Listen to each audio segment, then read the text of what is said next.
ಈಗಿನಿಂದ 24 ಗಂಟೆಗಳಿಗಿಂತ ಕಡಿಮೆ ಸಮಯದಲ್ಲಿ ಬಂಗಾಳ ವಿಧಾನಸಭಾ ಚುನಾವಣೆಯ ಮೊದಲ ಹಂತ ಪ್ರಾರಂಭವಾಗಲಿದೆ. ಈ ಬಾರಿ ನಮಗೆ ಈಗಾಗಲೇ ತಿಳಿದಿರುವಂತೆ ಕಳೆದ 2021ರ ವಿಧಾನಸಭಾ ಚುನಾವಣೆಯಲ್ಲಿದ್ದ 8 ಹಂತಗಳಿಂದ ಕಡಿಮೆಯಾಗಿ ಇದು 2 ಹಂತದ ಚುನಾವಣೆಯಾಗಿದೆ. ಈಗ ಇದೊಂದು ಬೃಹತ್ ಲಾಜಿಸ್ಟಿಕಲ್ ಕಸರತ್ತು ಮತ್ತು ಆ ಮತದಾನ ಪ್ರಾರಂಭವಾಗುವ ಕೇವಲ ಒಂದು ದಿನ ಮೊದಲು ಇವಿಎಂಗಳನ್ನು ಈಗ ಮತಗಟ್ಟೆ ತಂಡಗಳಿಗೆ ವಿತರಿಸಲಾಗುತ್ತಿದೆ ಮತ್ತು ಅವುಗಳನ್ನು ಆ ಮತದಾನವನ್ನು ನಡೆಸಲಾಗುವ ವಿವಿಧ ಮತಗಟ್ಟೆಗಳಿಗೆ ಕೊಂಡೊಯ್ಯಲಾಗುತ್ತದೆ. ಇದು ಹೇಗೆ ಒಂದು ಬಹಳ ದೊಡ್ಡ ಲಾಜಿಸ್ಟಿಕಲ್ ಕಸರತ್ತು ಎಂದು ನಾನು ಮಾತನಾಡುತ್ತಿದ್ದೇನೆ. ಮೆನ್ವಾ ಇದೀಗ ನಿಮಗೆ ಆ ಇವಿಎಂಗಳನ್ನು ತೋರಿಸುತ್ತಿದ್ದಾರೆ. ಅವು ಮತಗಟ್ಟೆ ತಂಡಗಳಿಗೆ ವಿತರಿಸಲ್ಪಡಲು ಕಾಯುತ್ತಿವೆ. ಅವುಗಳಲ್ಲಿ ಕೆಲವು ಇನ್ನೂ ಉಳಿದಿವೆ. ಇದು ದಿನವಿಡೀ ನಡೆಯುತ್ತದೆ. ಇದು ಒಂದು ನಿರಂತರ ಪ್ರಕ್ರಿಯೆ ಮತ್ತು ಈ ಕಡೆಗೆ ಆ ಕೌಂಟರ್ಗಳನ್ನು ನಿರ್ವಹಿಸುತ್ತಿರುವ ಜನರಿದ್ದಾರೆ ಮತ್ತು ವಾಸ್ತವವಾಗಿ ತಮ್ಮ ಇವಿಎಂಗಳನ್ನು ವಾಸ್ತವವಾಗಿ ಸಂಗ್ರಹಿಸಲು ಬರುತ್ತಿರುವ ಪೋಲಿಂಗ್ ಏಜೆಂಟ್ಗಳಿಗೆ ಸಹಾಯ ಮಾಡುತ್ತಿದ್ದಾರೆ. ಈ ಕಡೆಗೆ ಮೆನ್ವಾ ನಿಮಗೆ ತೋರಿಸುವುದಾದರೆ ಈಗಾಗಲೇ ತಮ್ಮ ಇವಿಎಂಗಳನ್ನು ಸಂಗ್ರಹಿಸಿರುವ ಆ ಜನರಿದ್ದಾರೆ ಮತ್ತು ಅವರಲ್ಲಿ ಬಹಳಷ್ಟು ಜನರು ಈಗ ನಿಮಗೆ ಗೊತ್ತಲ್ಲ ತಮ್ಮ ಗುಂಪುಗಳಲ್ಲಿ ತಮ್ಮ ತಂಡಗಳಲ್ಲಿದ್ದಾರೆ ಮತ್ತು ಅವರು ಇಲ್ಲಿಂದ ಮತದಾನ ನಡೆಸಲು ಬೇರೆ ಬೇರೆ ಸ್ಥಳಗಳಿಗೆ ತೆರಳಲಿದ್ದಾರೆ. ಮೇಡಮ್, ನಿಮ್ಮ ಹೆಸರೇನು? ನಿಮ್ಮ ಹೆಸರೇನು? ದೀಪಿಕಾ ಸಿನ್ಹಾ ಘೋಷ್. ದೀಪಿಕಾ ಅವರೇ, ಪೋಲಿಂಗ್ ನಲ್ಲಿ ನಿಮ್ಮ ಡ್ಯೂಟಿ ಎಲ್ಲಿ ಹಾಕಿದ್ದಾರೆ? ನಾನು ಮೊದಲ ಬಾರಿಗೆ ಸ್ವಲ್ಪ ಭಯ ಆಗ್ತಾ ಇದೆ. ಈಗ ಪೋಲಿಂಗ್ ಸ್ಟೇಷನ್ ಎಲ್ಲಿ ಆಗುತ್ತೆ ಅಂತ ಇನ್ನೂ ಅರ್ಥ ಆಗಿಲ್ಲ. ಪ್ರಿಸೈಡಿಂಗ್ ಆಫೀಸರ್ ಬರ್ಲಿ ಆಮೇಲೆ. ನಿಮಗೆ ಫಸ್ಟ್ ಟೈಮ್ ಪೋಲಿಂಗ್ ಡ್ಯೂಟಿ ಹಾಕಿದ್ದಾರಾ? ಹೌದು, ಮೊದಲ ಬಾರಿ. ಎಲ್ಲ ಚೆನ್ನಾಗಿದೆ. ಓಕೆ, ನಿಮ್ಮ ಹೆಸರೇನು ದಾದಾ? ನನ್ನ ಹೆಸರು ಸೂರ್ಜಿ ಚಟ್ರಾಜ್. ನಿಮಗೂ ಇದು ಮೊದಲ ಬಾರಿನಾ? ಇಲ್ಲ, ಇದು ನಮ್ಮ 3ನೇ ಬಾರಿ. ಅಚ್ಚಾ, ಇದು ನಿಮ್ಮ 3ನೇ ಬಾರಿಯ ಪೋಲಿಂಗ್. ಹಾಗಾದ್ರೆ ನೀವು ಅನುಭವಿ ಆಗಿದ್ದೀರಿ. ನಂಗೆ ಅನುಭವ ಆಗಿದೆ. ನಾವು ಇಲ್ಲಿ ರಿಸರ್ವ್ ಅಲ್ಲಿ ಇದ್ದೀವಿ. ನಮಗೆ ಎಲ್ಲಿ ಡ್ಯೂಟಿ ಸಿಗತ್ತೆ ಅದು ನಮಗೆ ಈ ಹೊತ್ತಿಗೆ ಗೊತ್ತಿಲ್ಲ. ಹೌದಾ? ಹೇಗೆ ಕೆಲಸ ಬಿಡುತ್ತೋ ಹಾಗೆ ನಮ್ಗೆ ಎಲ್ಲಿ ಸಿಗುತ್ತೆ ಅಂತ ಗೊತ್ತಾಗತ್ತೆ. ಹೌದಾ? ಹಾಗಿದ್ರೆ ಈಗ ನೀವೆಲ್ಲ ಇಲ್ಲಿ ಏನ್ ಮಾಡಕ್ಕೆ ಬಂದಿದ್ದೀರಾ? ಇವಿಎಂ ಕಲೆಕ್ಟ್ ಮಾಡಕ್ಕೆ ಬಂದಿದ್ದೀರಾ? ಇಲ್ಲ, ನಾವು ರಿಸರ್ವ್ ನಲ್ಲಿ ಇದ್ದೀವಿ. ನಮ್ಗೆ ಯಾವ ಪಾರ್ಟಿನೂ ಸಿಕ್ಕಿಲ್ಲ. ಯಾವ ಪೋಲಿಂಗ್ ಸ್ಟೇಷನ್ಗೆ ನಾವು ಹೋಗಬೇಕು ನಮಗೆ ಈಗ ಗೊತ್ತಿಲ್ಲ. ನಿಮಗೆ ಗೊತ್ತಿಲ್ಲ?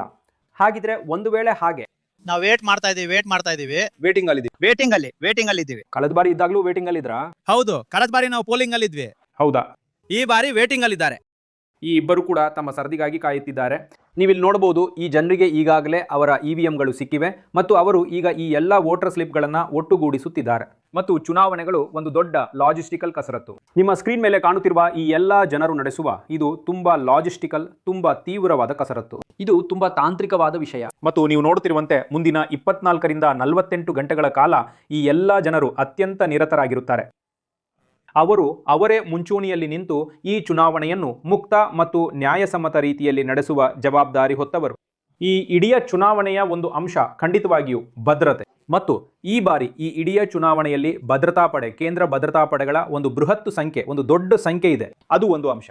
ಇನ್ನೊಂದು ಅಂಶವಂದ್ರೆ ಈ ಜನರು ಪೋಲಿಂಗ್ ಬೂತ್ಗಳಲ್ಲಿರುವವರು ಯಾರಂದ್ರೆ ಇದು ಚುನಾವಣೆಯನ್ನು ಒಂದು ರೀತಿ ಹೇಳಬೇಕಂದ್ರೆ ನಿರ್ವಹಿಸುವ ಜವಾಬ್ದಾರಿ ಹೊತ್ತವರು ಮತ್ತು ಅದಕ್ಕಾಗಿಯೇ ಈ ಎಲ್ಲಾ ಜನರು ಇಲ್ಲಿದ್ದಾರೆ, ತಮ್ಮ ಪಟ್ಟಿಗಳನ್ನು ಒಟ್ಟುಗೂಡಿಸುತ್ತಾ ಇತ್ಯಾದಿ. ಮತ್ತು ನೀವು ಅವರೆಲ್ಲರನ್ನು ಬೇರೆ ಬೇರೆ ಗುಂಪುಗಳಲ್ಲಿ ಹೆಚ್ಚಾಗಿ ಒಂದೇ ಕೆಲಸವನ್ನ ಮಾಡುತ್ತಿರುವುದನ್ನು ನೋಡಬಹುದು. ಮತ್ತು ಇನ್ನು ಸ್ವಲ್ಪ ಹೊತ್ತಿನಲ್ಲಿ ಅವರು ತಮ್ಮ ಬಸ್ಸುಗಳನ್ನು ಹತ್ತುತ್ತಾರೆ, ಅವರು ತಮ್ಮ ಮ್ಯಾಟಡೋರ್ಗಳನ್ನು ಹತ್ತುತ್ತಾರೆ ಮತ್ತು ಅವರು ತಮ್ಮ ತಮ್ಮ ಮತದಾನ ಕೇಂದ್ರಗಳಿಗೆ ಹೊರಡುತ್ತಾರೆ. ಮೇಡಮ್, ನಿಮ್ಮ ಹೆಸರೇನು? ನಿಮ್ಗೆ ನಿಮ್ಮ ಇವಿಎಂ ಸಿಕ್ತಾ? ಇಲ್ಲ. ಹೌದಾ? ನಾನು ಟ್ಯಾಗ್ ಆಗಿದ್ದೇನೆ. ಸರಿ, ಹಾಗಾದ್ರೆ ಇಲ್ಲಿ ನಿಮ್ಮ ಪಾತ್ರವೇನು? ಪ್ರಿಸೈಡಿಂಗ್ ಆಫೀಸರ್ ಅವರದು. ನೀವು ಪ್ರಿಸೈಡಿಂಗ್ ಆಫೀಸರ್? ಹೌದು. ಹಾಗಾದ್ರೆ ಎಲ್ಲಿ? ಅಂದ್ರೆ ನೀವು ಯಾವ ಬೂತ್ ನಲ್ಲಿದ್ದೀರಾ? ಹತ್ತಿರದ ಬೂತ್ ನಲ್ಲಿ. ಸರಿ. ನಮ್ಮಲ್ಲಿ ಒಂದು ಮಿಶ್ರ ಮತಗಟ್ಟೆ ತಂಡವಿದೆ. ಸರಿ. ಮತ್ತು ನಮ್ಮಲ್ಲಿ 3 ಪುರುಷ ಮತಗಟ್ಟೆ ಅಧಿಕಾರಿಗಳಿದ್ದಾರೆ ಮತ್ತು ನಾನು ಅಧ್ಯಕ್ಷಾಧಿಕಾರಿ. ನಾನು ರಿಸರ್ವ್ ಬೆಂಚ್ ನಿಂದ ಬಂದೆ. ನೀವು ರಿಸರ್ವ್ ಬೆಂಚ್ ನಿಂದ ಬಂದಿದ್ದೀರಿ. ಹಾಗಾದ್ರೆ ಈ ಚುನಾವಣೆಯನ್ನು ಮುಕ್ತ ಮತ್ತು ನ್ಯಾಯಸಮ್ಮತವಾಗಿ ನಡೆಸುವುದನ್ನು ಖಚಿತಪಡಿಸಿಕೊಳ್ಳಲು ನೀವು ಈಗ ನಿಮ್ಮ ಮನೆಯಿಂದ ಎಷ್ಟು ಕಾಲ ದೂರ ಇರಲಿದ್ದೀರಿ ಮೇಡಮ್? ಹೌದು, ನಾನು ಈ ರಾತ್ರಿ ಮತ್ತು ನಾಳೆ ಬೆಳಗ್ಗೆಯನ್ನು ಕಳೆಯುತ್ತೇನೆ ಮತ್ತು ನಾನು ಈ ಪ್ರಕ್ರಿಯೆಯ ಭಾಗವಾಗಿರುವುದಕ್ಕೆ ನನಗೆ ಸಂತೋಷವಿದೆ. ಮತ್ತು ಈ ಬಾರಿ ಇದನ್ನ ಮುಕ್ತ ಮತ್ತು ನ್ಯಾಯಸಮ್ಮತ ಮತದಾನ ಪ್ರಕ್ರಿಯೆಯನ್ನಾಗಿ ಮಾಡಲು ಬಹಳಷ್ಟು ಗಮನ ಹರಿಸಲಾಗಿದೆ. ನೀವು ಅದನ್ನು ಹೇಗೆ ಖಚಿತಪಡಿಸಲಿದ್ದೀರಿ ಮೇಡಮ್? ನಾವು ಇಸಿಐ ನೆಟ್ಗೆ ಸಂಪರ್ಕಗೊಂಡಿರುವುದರಿಂದ ನಾವು ಕೇಂದ್ರೀಕೃತವಾಗಿದ್ದೇವೆ ಮತ್ತು ನಮ್ಮನ್ನು ಕೇಂದ್ರೀಕೃತವಾಗಿ ಗಮನಿಸಲಾಗುತ್ತಿದೆ. ಹಾಗಾಗಿ ಈ ಬಾರಿ ಇದು ಹೆಚ್ಚು ಸುರಕ್ಷಿತ ಚುನಾವಣೆಯಾಗಿರುತ್ತದೆ ಎಂದು ನನಗೆ ಅನಿಸುತ್ತದೆ. ಹಾಗಾಗಿ ನನಗೆ ಅನಿಸುತ್ತದೆ ಅನೇಕ ಅಧ್ಯಕ್ಷಾಧಿಕಾರಿಗಳ ಬೂತ್ಗಳನ್ನು ನಿರ್ವಹಿಸುವ ಜನರ ಕಥೆಯು ಇದೇ ರೀತಿ ಇದೆ. ಮುಂದಿನ 48 ಗಂಟೆಗಳಲ್ಲಿ ಈ ರೀತಿಯಾಗಿ ಚುನಾವಣೆ ನಡೆಯಲಿದೆ. ಆ ಚುನಾವಣೆಯನ್ನು ನಡೆಸಲಿರುವ ಜನರು ಇವರೇ. ನಾನು ಆ ಕಡೆಗೂ ಹೋಗಿ ನಿಮಗೆ ಮತದಾನ ಸಿಬ್ಬಂದಿ ನಿರ್ವಹಣೆ ಎಂದು ಹೇಳುವ ಈ ಬೂತ್ ಅನ್ನು ತೋರಿಸಲು ಬಯಸುತ್ತೇನೆ.